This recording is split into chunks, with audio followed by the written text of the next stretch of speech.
کہتے ہیں کچھ فیصلے زندگی نہیں تاریخ بدل دیتے ہیں۔ کراچی کی سڑک پر ایک زخمی آدمی تڑپ رہا تھا اور صرف ایک سوال نے ایدھی کو ہلا دیا کہ اگر وہ تمہارا اپنا ہوتا تو کیا پھر بھی تم رک جاتے؟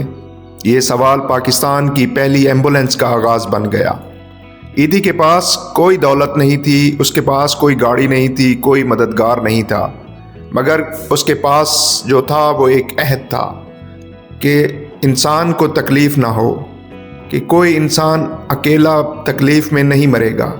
اس نے اپنے تانگا بیچا، اپنے پیسے جوڑے اور ایک پرانی شور مچانے والی کار خرید لی۔ یہ کار نہ مضبوط تھی نہ آرام دہ، مگر انسانیت کی پہلی ایدھی ایمبولنس تھی۔ اس ایمبولنس کا سائرن کبھی بند نہیں ہوتا تھا، ایک شور مچاتی ہوئی گاڑی اور اس کا ڈرائیور عبدالستار ایدھی۔ وہ زخمیوں کو اٹھاتا، بیماروں کو اسپتال لے جاتا اور لاوارث میتوں کو احترام کے ساتھ دفناتا تھا۔ وہ خود ہی ڈسپینسر تھا، وہ خود ہی ڈاکٹر تھا، خود ہی ڈرائیور تھا۔ یہ صرف ایمبولنس نہیں تھی، یہ امید کا پہلا پہیہ تھا جو کراچی کی ٹوٹی ہوئی سڑکوں پر چلنے لگا۔ لوگوں نے اس پر کیوں بھروسہ کیا؟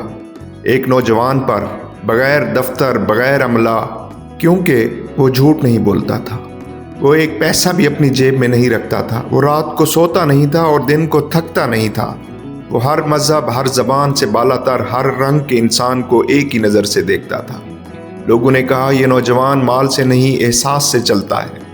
ایک عورت نے اپنا زیور عطیہ دیا، ایک مزدور نے اپنی دن بھر کی کمائی دی، کسی نے 50 روپے دیے، کسی نے 5 روپے دیے، اور یوں احساس پر چلنے والی ایک گاڑی اب قوم کے اعتماد پر چلنے لگی۔ ایدھی خود حیران تھا، لوگ بھی حیران تھے، مگر انسانیت خوش تھی کہ آخر کوئی اس کی آواز سننے والا پیدا ہوا ہے۔ ایدھی کی ایمبولنس ایک مشین نہیں تھی، ایک تحریک تھی، ایک مشن تھا۔ ایک گاڑی، پھر 2، پھر 3، اور یوں چند برسوں میں پاکستان کے ہر بڑے شہر میں ایدھی ایمبولنس کا سائرن گونجنے لگا۔ کراچی کے ایک نوجوان نے پوری قوم کو یہ سکھایا کہ خدمت اختیارات سے نہیں، ارادے اور احساس سے ہوتی ہے۔ لوگ کہتے ہیں ایدھی کے پاس کیا طاقت تھی؟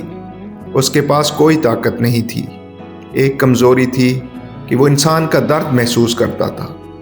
پاکستان نے پہلی بار دیکھا کہ ایک اکیلا شخص ایک پوری قوم کا طبیب بن سکتا ہے۔ یہ تھی ایدھی کی ایمبولنس کی کہانی، لیکن ایدھی کا سفر ابھی رکا نہیں تھا۔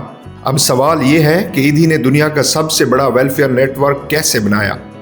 وہ کن اصولوں پر کھڑا رہا؟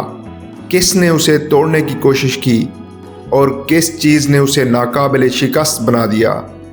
یہ سب آپ دیکھیں گے ایپیسوڈ 4 میں۔ ایدھی فاؤنڈیشن کی بنیاد، ایک انسان، ایک قوم اور ایک تحریک۔ قصہ مختصر کے ساتھ جڑے رہیں، زندگی کی کہانیاں جو سوچ بدل دیں۔